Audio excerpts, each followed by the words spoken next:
Welcome to the Big Book Roundtable and the RICO 12 family of recovery resources targeted at people from all faiths, backgrounds, and places dealing with addictions of all varieties. I'm Justin B. I am a child of an all-powerful and all-loving God and a multidisciplinary addict living in the miraculous recovery, and I'm blessed to be the moderator of this roundtable.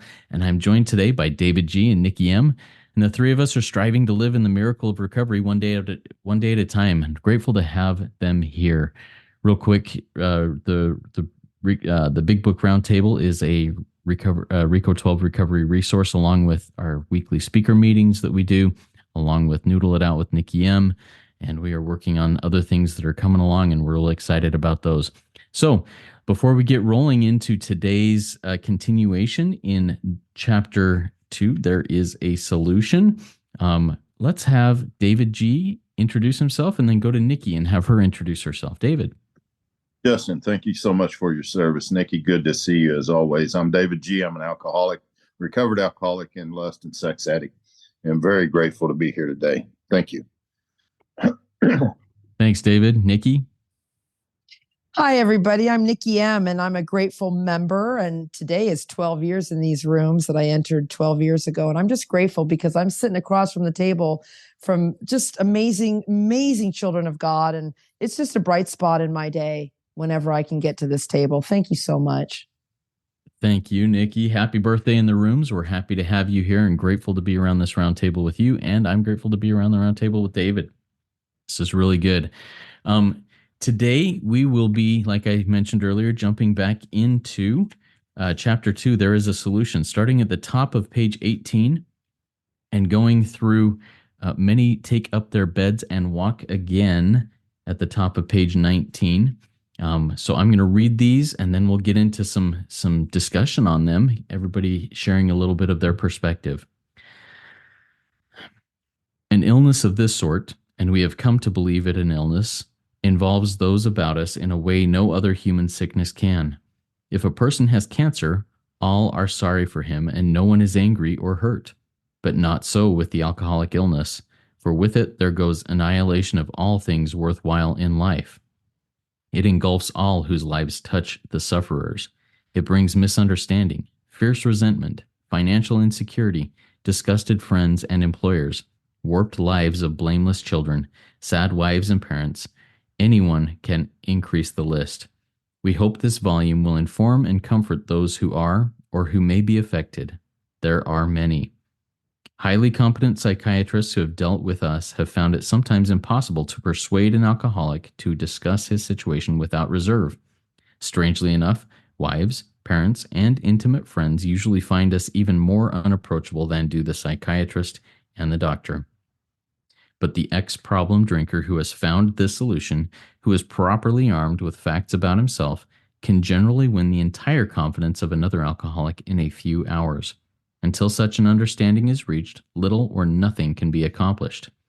That man who is making the approach has had the same difficulty.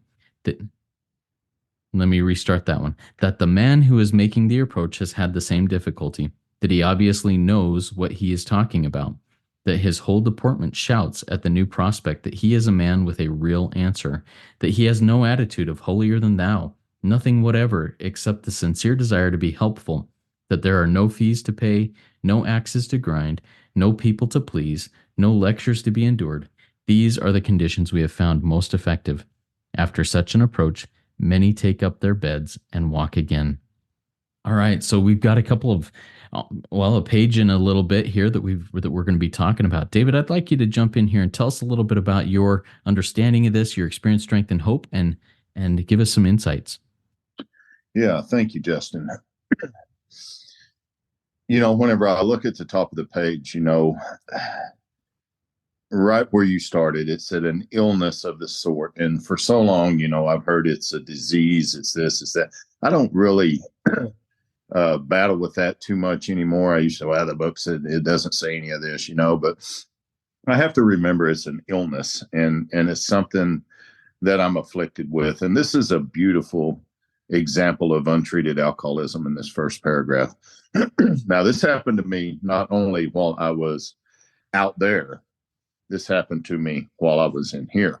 And as a result of resting on my laurels and not practicing 10-11 the way that the book outlines that for me to do these daily disciplines. And this entered my life again after some time of sobriety. And I had a cousin that was 47 years old that died of cancer. And everybody was just so sorry for him the whole time that he went through that process.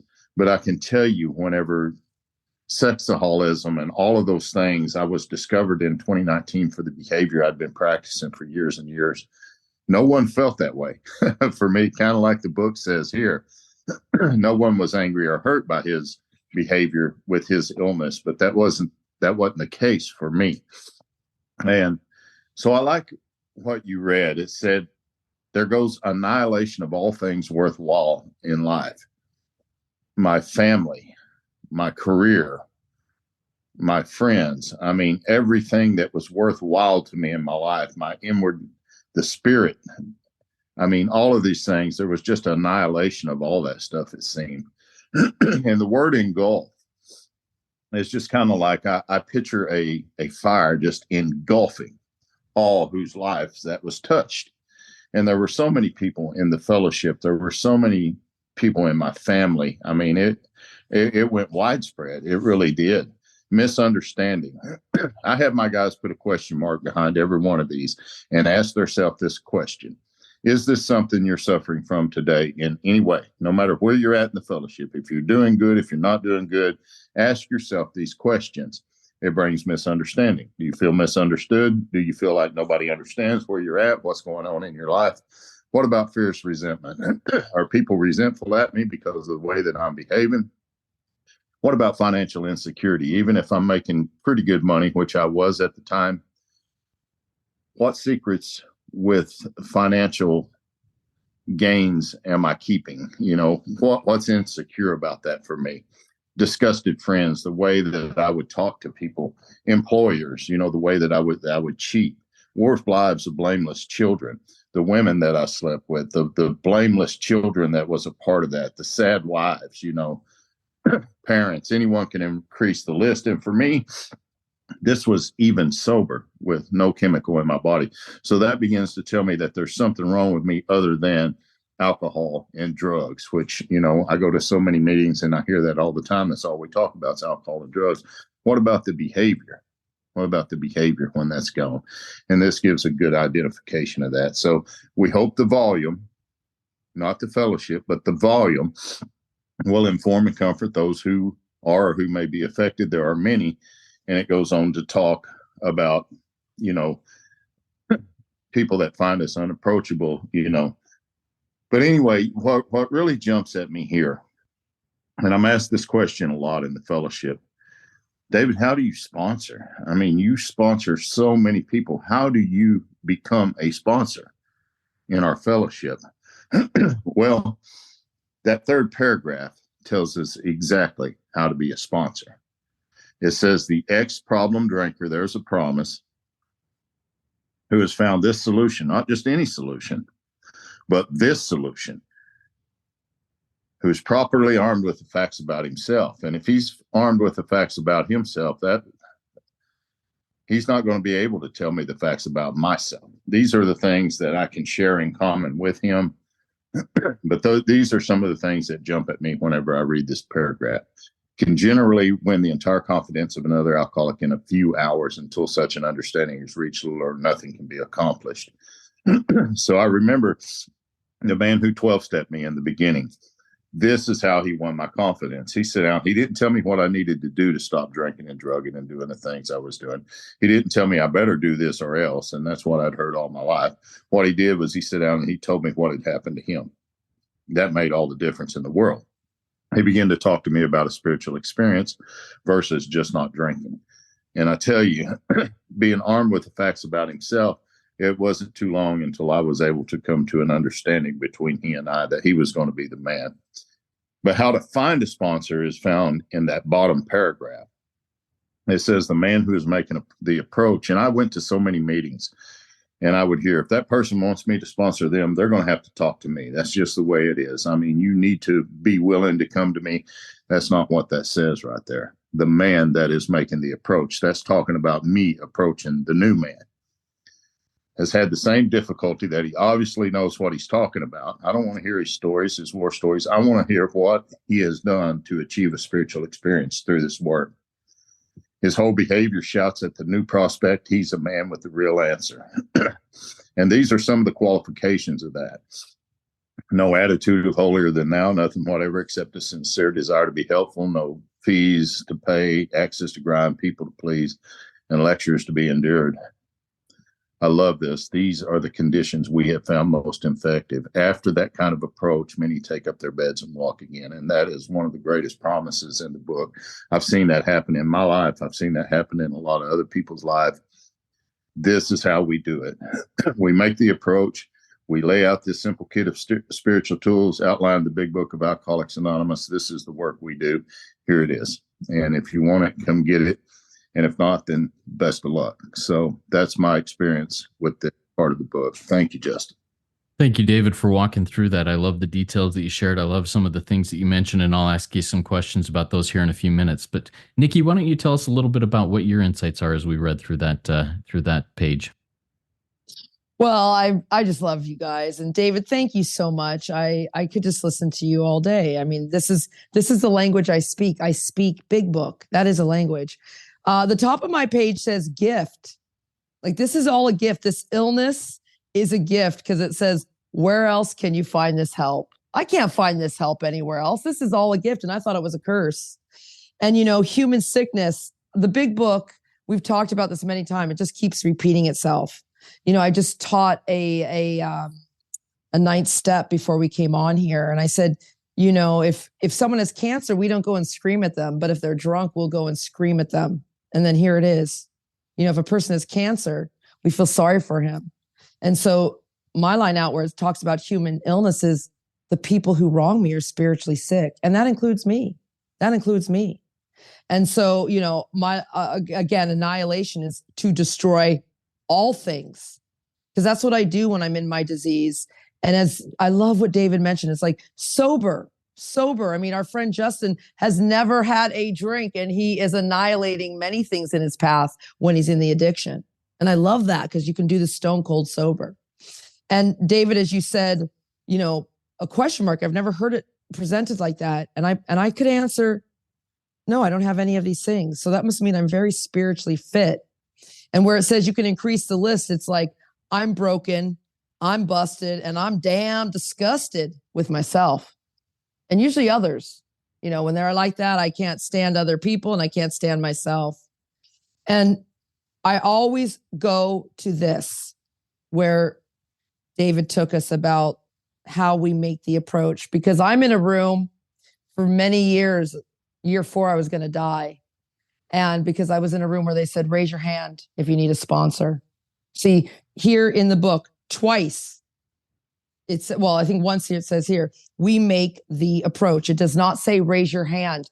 A lot of people in my room are withdrawing off fentanyl, heroin, even worse, the person who left them for the younger secretary. They can't raise their hand. They're dying. I have to make the approach. Why? I'm armed with the facts about myself.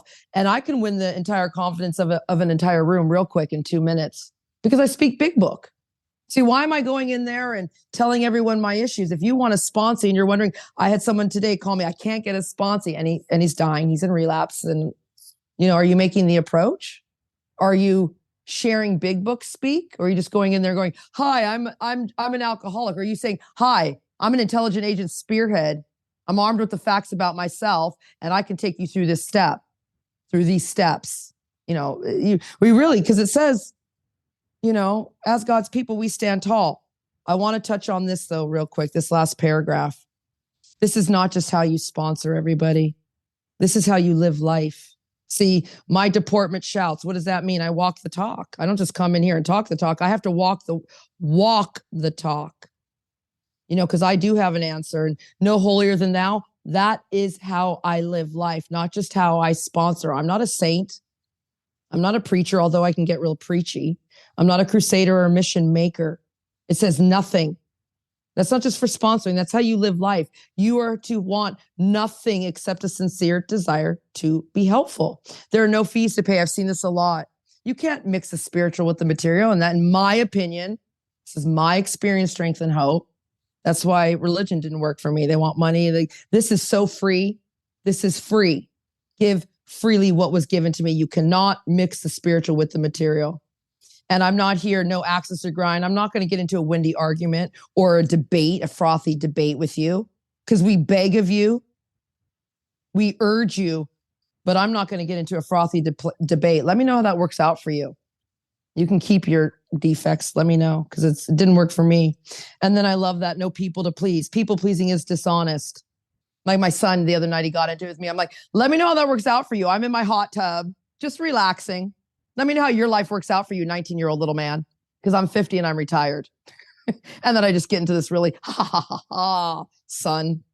See, I have no people to please and no lectures to be endured. Let me know how that works out for you, sponsee, son, mom, government. I'll mind my business and do the next right thing. And these conditions, and I'll end it here, because it does say, see where religious people are right, make use of what they offer. And there's this book and there's this guy and there's this guy by the pool. Some of us know who this radical Jew is. And there's this guy by the pool and he says, help me get to the pool. Everyone can get to the pool before I can. And this guy says, get up, walk. And then the miracle occurred. See, I'm not here to hold your hand. I'm here to show you, not tell you, show you how we recovered. Get up, pick up your bed and walk. Okay, this is not a new concept. This concept is thousands of years old. I'm not going to hold your hand. I'm going to show you how I got from out under, and you're going to do the same for the next man. And you're going to make the approach, not raise your hand if you need a sponsor. Thank you. And you both hit on that. Thank you, Nikki. You both hit on that, make the approach. And I think that's something that I find, well, I've often been in the place of where I've made this decision incorrectly. Hey, if you want what I have, you're going to need to reach out to me. And I think that, well, it might be selfish. It might be a selfish thing of, you know what, I'm not willing to step outside of my comfort zone to do that. So talk to me a little bit about that, David. I want to start with you. What does that look like for you to make the approach? Let's say that you're sitting in a room and you see somebody, a newcomer or somebody who's been there forever, who's just dying. How do you make that approach? What does that look like? Well, thank you for that question, Justin. I was just in a in-person meeting the other night, and I was new to the meeting, and of course, everybody being very nice. They, welcomed me in. We had a seat, and I listened to everybody go around the room, and we were in the chapter more about alcoholism, and every one of them talked about their drinking and the places that it took them, and how awful it was, and how this and how that. And once they quit drinking, they've just they found some joy, but not a lot of joy. And, that chapter sucked and they didn't like it. And then, when it came my turn, what I said is, I'm grateful for this chapter because it shows me what the hell is wrong with me. And what the hell is wrong with me is not drinking.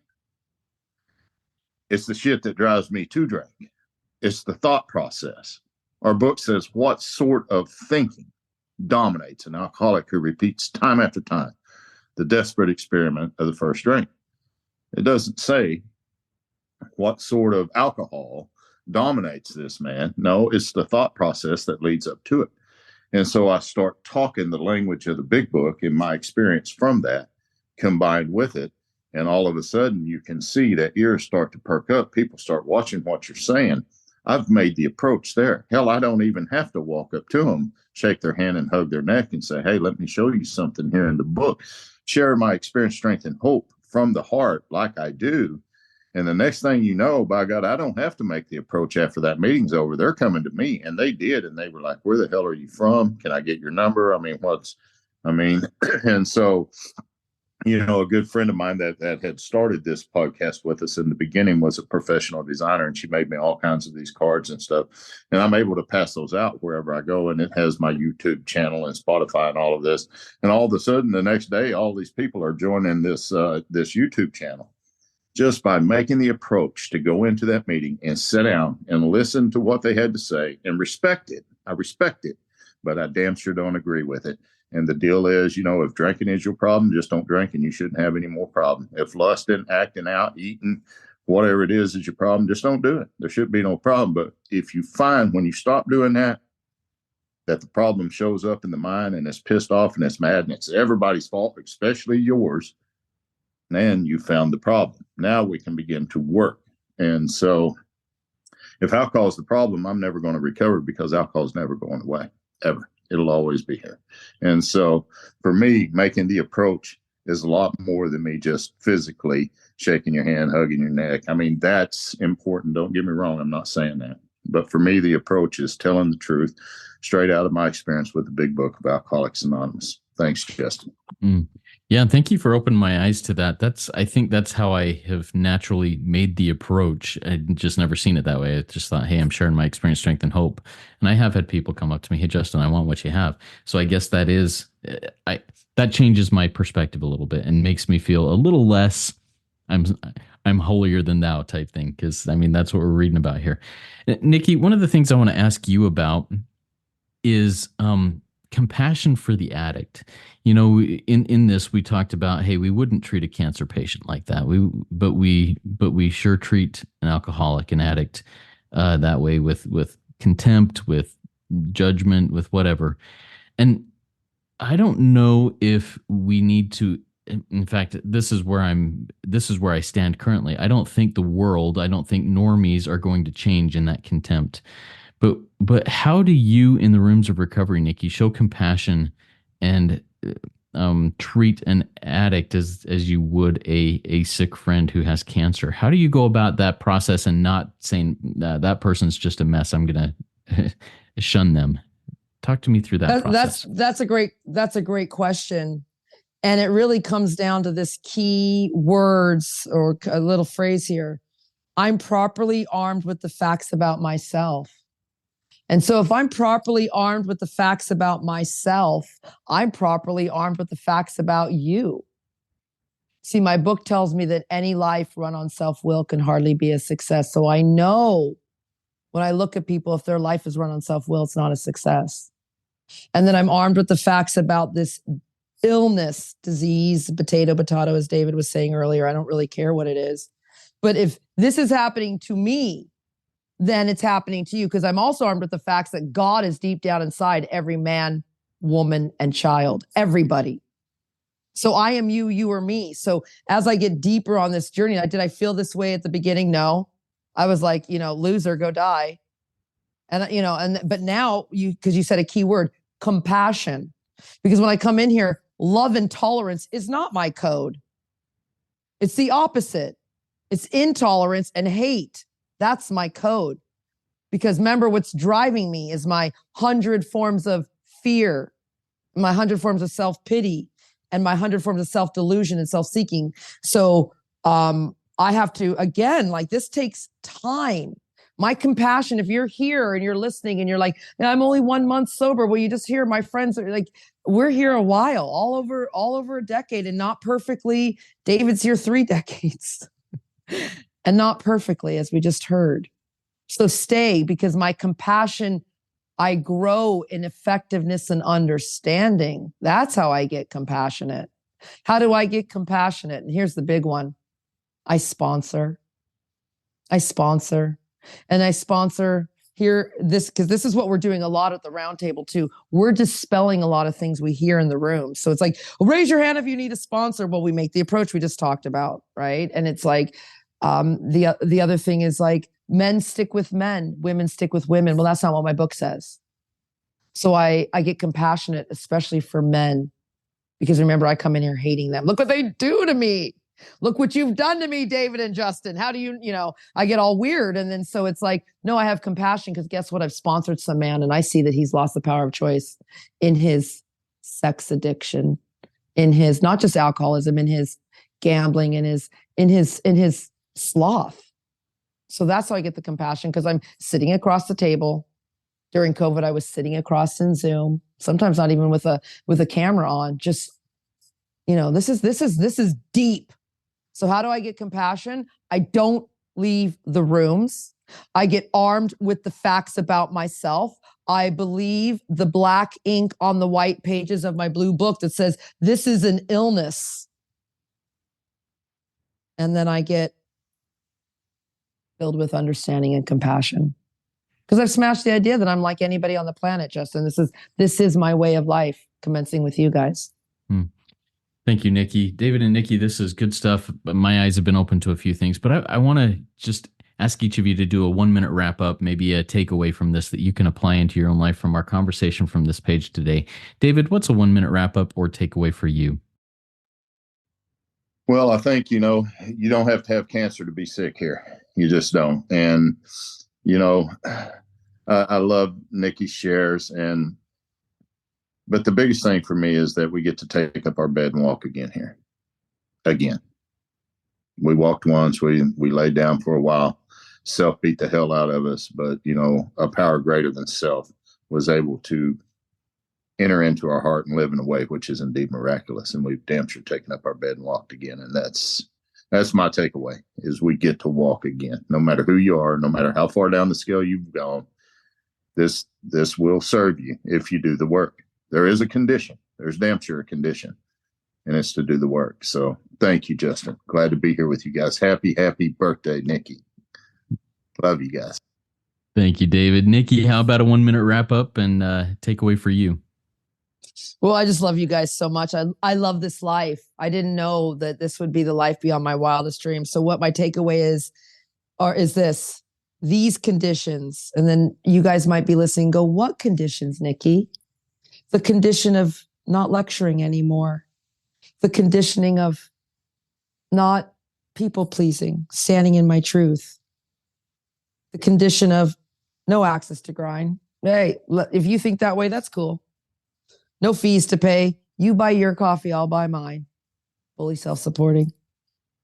The condition of just a sincere desire to be helpful. Basically, hi, I'm Nikki M. I'm a servant of God. And I've been reborn into the most bitchin', awesome, cool, fantastic, next level way of life. And I love you guys. Thank you. Love it. Thank you so much, Nikki. And my quick takeaway. So I spent the last couple of weeks on a vacation work trip. And yesterday, right before I came back home, I had the opportunity to have lunch with my mom and sit down and talk to her. And one of the biggest changes in my life is the way that my mom has viewed me and others with addiction. And yesterday, one of the questions she asked me, and I love this, that she's willing to ask questions about my recovery, was, what do you find worthwhile in working recovery? Basically, what do you get out of it? Was basically what it was. And as we were talking this, my takeaway is that I get to watch people take up their beds and walk again. And what I told her is I love seeing the light turn on in somebody who is dark as night, and the light turn on, and then them sharing that. And that's basically what this is. So that's my takeaway from our reading today, and the absolute joy that I get from working this way of life, by living this way of life. Thank you all for joining us, everybody. To learn more about RICO 12 and what we're doing and how you can support these projects, go to RICO12.com. To learn more about any of the other projects that David and Nikki discussed, there's some really cool things going on in both of their lives. Check out the links in the show notes of the podcast and get into the work and experience the miracles of recovery. Join us in this fellowship of the Spirit. If you are already, before you start walking, take this invitation, pick up your bed and walk again. And if you are walking, extend your hand, make the approach, and get somebody else to realize how they can take up their bed and walk again. It's worth it, and you are worth it.